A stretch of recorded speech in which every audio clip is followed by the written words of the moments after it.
I think it's Eckhart Tolle who says that moment when you notice that you're noticing, that's mindfulness. That's you're there. So I know for me, a lot of times when I catch myself doing the negative self-talk or catch myself with my mind wandering, I'm like, damn it, get yourself together, pull it together, empty your mind, get in the moment. And instead, according to Eckhart, should be saying, good job. Yeah, because that's the moment you stepped into awareness. Exactly. Exactly. Again, these reframes, going back to self-compassion, that's a kinder way to look at what's happening. And it's also more accurate because it's not been distorted by judgment or these old stories that we have about who we are. Welcome to the Herd is Calling podcast. This is where we break free from conventional norms to explore the art, science, and wonder of the horse-human connection. I'm Josh Williams, and together with my wife Victoria, we're your hosts. Our mission is to inspire and empower you to improve the lives of horses. Subscribe to The Herd is Calling on Substack for behind-the-scenes stories and unique content. Now, let's get to the episode.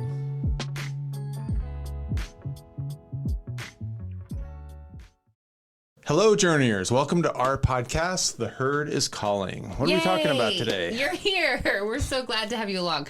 Today, we want you to give yourself the gift of self-compassion and reframe your writing practice as self-care. I love that.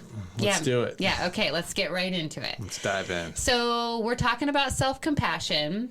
What is it? Why it's important, and how self-compassion can help your relationship with your horse, which we know will make everything you do with your horse better. If you have a good relationship, if you've honed your relationship, that's going to make your riding better. It's going to make your competition goals better. If those are what you're doing, it's going to make your trail rides, but it's going to make it all better. Okay.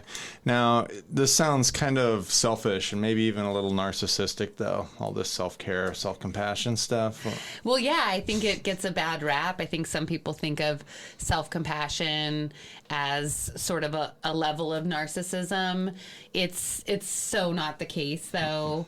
Kristin Neff is a PhD researcher who has been studying self-compassion for over 10 years now. Okay. She's got a couple books, best-selling books out about it, and heads up a big program where she teaches her work. And she breaks self-compassion down into 3 elements. Okay, that sounds helpful. These elements have nothing to do with being a narcissist. Right. She breaks self-compassion down to mindfulness, Okay. common humanity, Okay. and kindness. Okay. Mindfulness, common humanity, and Kindness. kindness. Okay, great. I love that. That's one of our... Do you remember that other quote? It's like the 3 secrets to life. The first is kindness, the second is kindness, and the third is kindness. Yes, I'm not sure who said that, but it's a really good quote. I think William James. That's a good one. It's pretty awesome. The like 3 keys to life, or the secret to a great life, are kindness, kindness, and kindness. Right. Yeah. It's like a lifetime of research, working with thousands and thousands of people, and that was what it all came down to. Neff is onto something with her research, obviously. So the idea of mindfulness allows us to gain perspective without distortion. Let's repeat that. Perspective without distortion. Yeah, it's like a clear reflection of what's happening without judgment. Okay. Yeah, that's beautiful. One of our other horse trainers that we like, Mark Rash, says a mind like still water. And I think he borrows that from his Aikido training. I'm not sure exactly where, but it's a really beautiful analogy and sums up mindfulness. Exactly. It's the good stuff. It's when we can look at what's happening objectively without getting swept up in it. Okay. Good skill. Right? The second element is common humanity, and that reminds us of our connectedness. We're not alone. It's 100% likely that whatever it is we're going through, whatever it is we're experiencing, whatever mistakes we've made, we're not the first person to have experienced this, and we certainly won't be the last. Won't be the last. All right. So you're not alone. in our struggles with horses and in our daily life, or just whatever's going on inside our heads and our hearts, we've got others that we can call on for support. Okay, great. The herd is stronger together. Right. Kindness is the third element, and that's basically just an attitude or a mindset of being friendly, warm, supportive. It's, I'm thinking, tenderness is the word I'm thinking of. That's a good word, too. The world could use a little more tenderness. Well, it goes back to the William James quote. Kindness, kindness, and kindness. That's all you need. Or the Beatles. All you need is love. Love is all you need. Yeah. All right. It's really difficult to be compassionate towards others if you aren't first kind yourself. It's like the oxygen mask metaphor. You've got to save your own life first so that you can help others. Self-compassion is hard work. Like, you really have to dig deep. You may have had trauma, might have feelings of shame, like really hard, dark things that you've got to go through. It's kind of like going through a dark forest in a way. It's a heroic journey. Exactly. What does all this have to do with horses? The number one issue people come to us with is anxiety. True. Yeah. Yeah. And I would say, and tell me if you agree with this, the other is self-doubt, second maybe on the list. So a lot of times anxiety and self-doubt are sort of intertwined. Okay, that makes sense, yeah. If you're not sure what to do, if you're working with a 1,200-pound animal, things don't go quite like you think they would, you start self-doubting yourself, anxiety creeps up because you don't know what's going to happen, just kind of this negative feedback loop. Yeah, absolutely. And of course, we know that when you're feeling anxiety, that comes from fear. And fear comes from worrying about what's going to happen. And right there, you have stepped out of the present moment and you're not being aware and being attuned to what's happening right now, right here. Okay. So we've lost our ability to be mindful when we do that. And mindfulness helps us come back to that space. I've dealt with anxiety for a couple years now. I think the pandemic sort of brought it to a head for me. I've had a couple pretty big anxiety attacks. They're really scary and they're really hard. And one thing that I have been doing to help is a self-compassion practice. I think what I found is it's kind of like anxiety starts to build. And then often what triggers an anxiety attack is my own negative self-talk and self-doubt. That's usually what starts the scary spiral. That's some great self-awareness. And I forget the exact statistics, but it's something like 40 million people just in America deal with anxiety, but 2 out of 10 are actually diagnosed with an anxiety disorder, which, means probably a lot more people actually have it, because to actually go in and get a diagnosis is some extra steps a lot of people don't take. So it's really common, I guess, is what I'm trying to say. Right, exactly. And so for me, I found that a practice in self-compassion helps regulate my nervous system and keeps me from getting into those spirals, because self-compassion practice is like this magic blend of self-awareness and belongingness and then tenderness. Okay. And it works. So back to the horses, it's a win-win for us and our horses. Right. Because of the mindfulness and presence, like that's the most important skill when you're working with your horses, I think. That's the mindset that you have to have. Being aware of your body language and your energy, and being aware of your horse's body language and energy is the most important thing when you're working with your horses. That's one of the most powerful things about working with horses, is it really is an active meditation. Since I have really approached working with my horses with that as my core intention, my work with my horses has become so much better in terms of just the richness of experience for myself, the joy that I feel, just the fun that it creates, and then even the results, like the horses respond and do more for me with less effort. The other thing with mindfulness practices, though, is that they actually truly regulate our nervous system. And when our nervous system is regulated, we are calm. And that transmits to the horses and create reciprocity that keeps our horse calm, which then helps us stay calm. Yeah, exactly. Because one of the languages horses speak is really at the level of our nervous system. We believe when people get out of the car at the barn, their horses can sense the regulation of that person. So 100%. So if you can get yourself regulated, you're at a state of heart coherence where you can communicate and join and connect with your horse at a whole higher level, you know. Not that people can't connect with them without that, but you see horses get shut down. There's a lot of other things that happen that I think limits the potential to connect. Whereas what we're all about exploring here is trying to really connect with the horse at that kind of higher heart-to-heart, soul-to-soul, holistic level. Yeah, that might sound a little woo-woo or a little touchy-feely, but it's the way. It's really what we're talking about here. It's the whole point. Yeah, and it is very touchy-feely and very woo-woo on the one side, but then it's like pure science on the other side. We love exploring that intersection. We call it the center point of the paradox. Ooh, yeah, exactly, yes.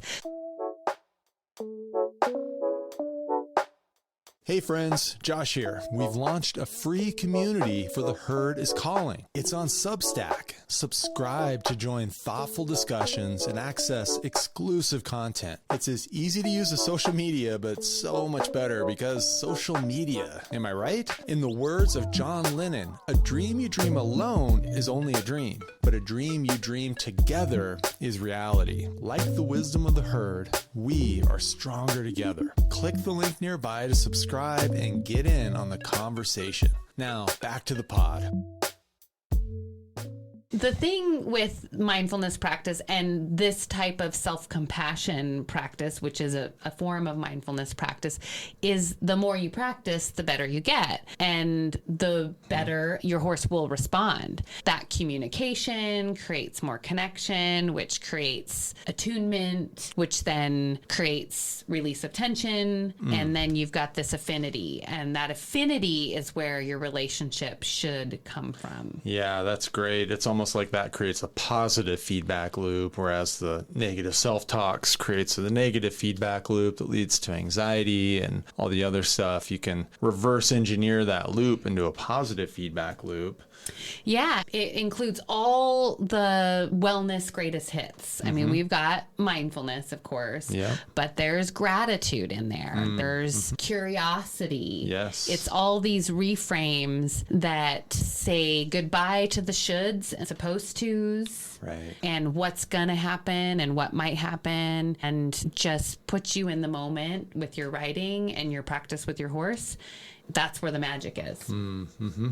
Yeah, I think self-compassion is just such a powerful way to look at mindfulness. You know, that kind of gets left out of the meditation talk. It's almost like you just sit down and rise above it. At least I think it's framed that way a lot in kind of pop culture. I don't think that's really it. It takes that work of going through the process of self-compassion, which is really powerful. Something else I was thinking about when you were talking about meeting horses is that they have a natural state of compassion in the sense that they're not judging you. Like, I guarantee if you have the negative self-talk, self-doubt, those are coming from inside you. Like, your horse has never had any of those thoughts. And another thing, if you are having self-talk, is just talk to yourself like you would talk to one of your best friends. If a friend came to you and said, hey, I'm really having a hard day, this and that happened, how would you talk to them? Talk to yourself that way.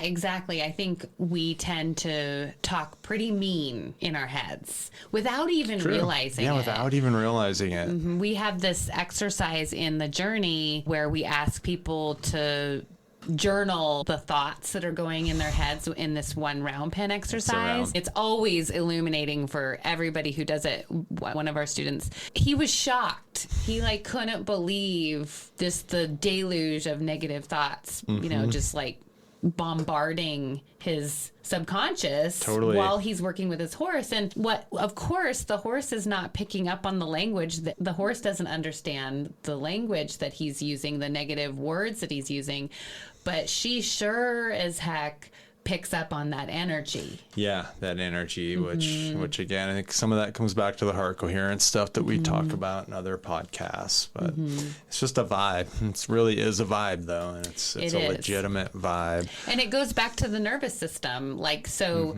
yes, it's a vibe. There's the sort of woo-woo, touchy-feel, like you don't want to have that vibe.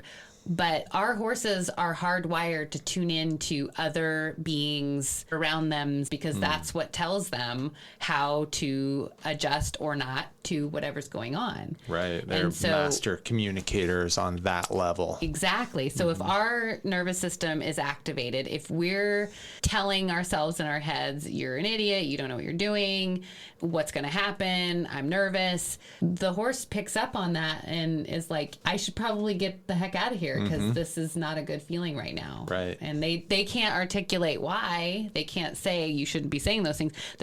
They just mirror back to us exactly what we're putting out. Yeah. Yep. Exactly. In its most naked form. Yeah, I remember that story when our student came with that, and he just said he had to leave and just kind of sit down and collect his thoughts because it was kind of so shocking to realize how he talked to himself. And this might sound kind of weird, but when I was in a meditation, I got to a really quiet place and I started to hear the voices in my head.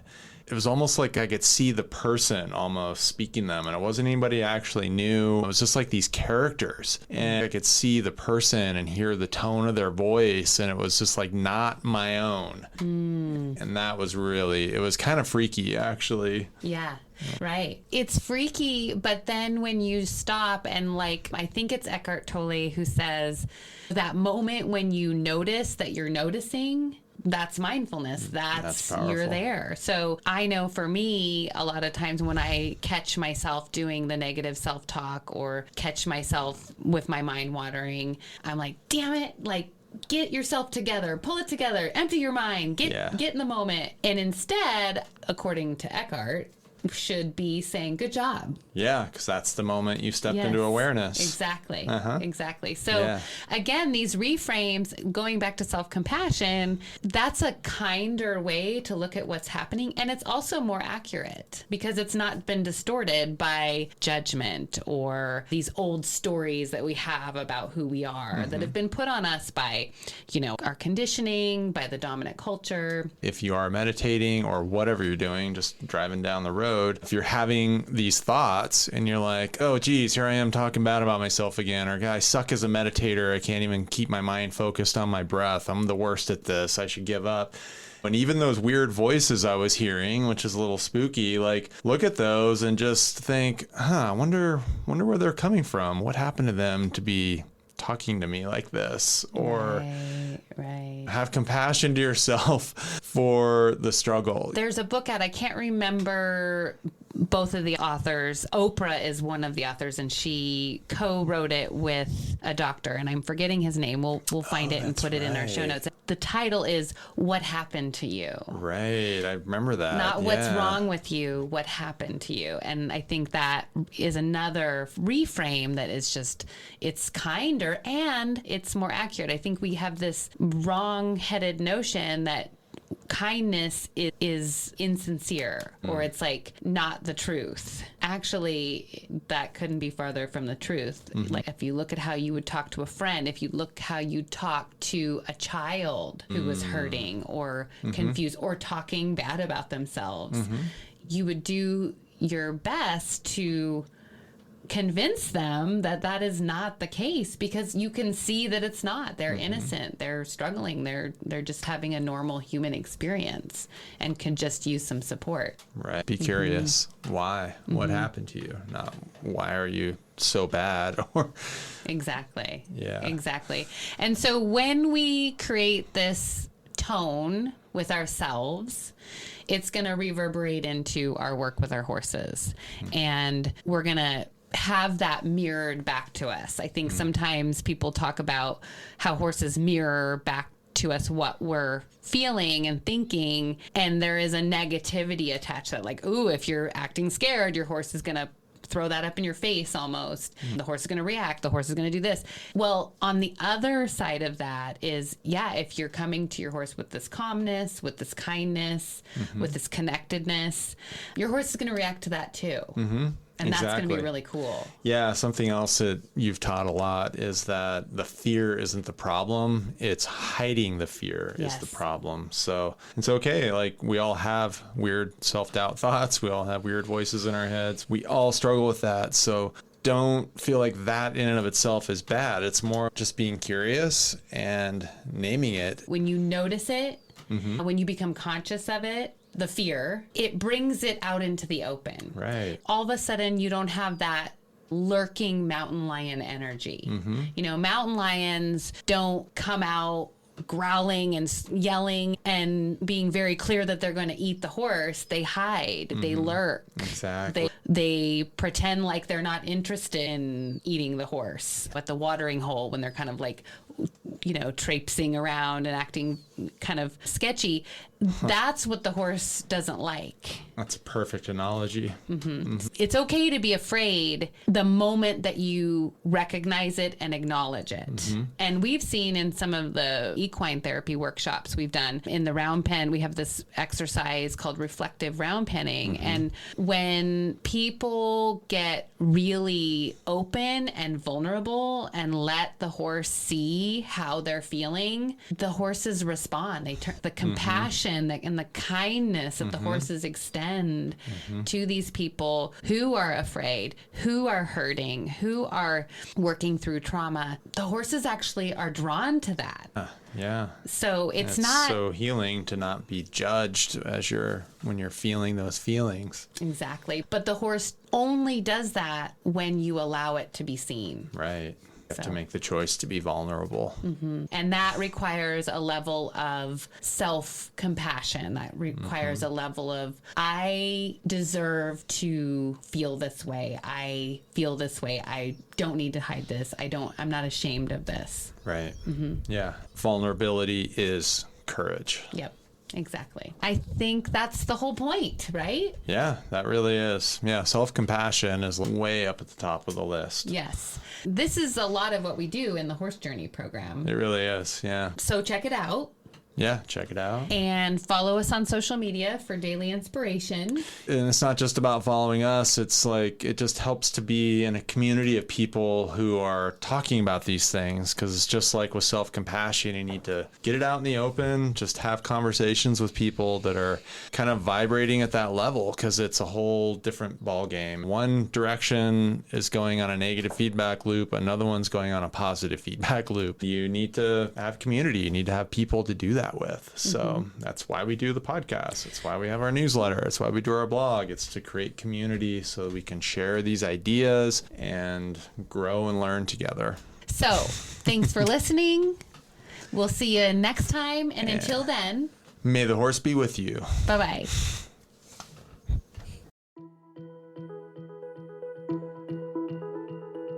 I hope you enjoyed the show today. We'd love for you to join our free Substack community for The Herd is Calling. Connect with us, engage in thoughtful discussions, and access exclusive content. Click the link nearby to subscribe. It's so easy and totally free. We appreciate you listening, and as always, may the horse be with you.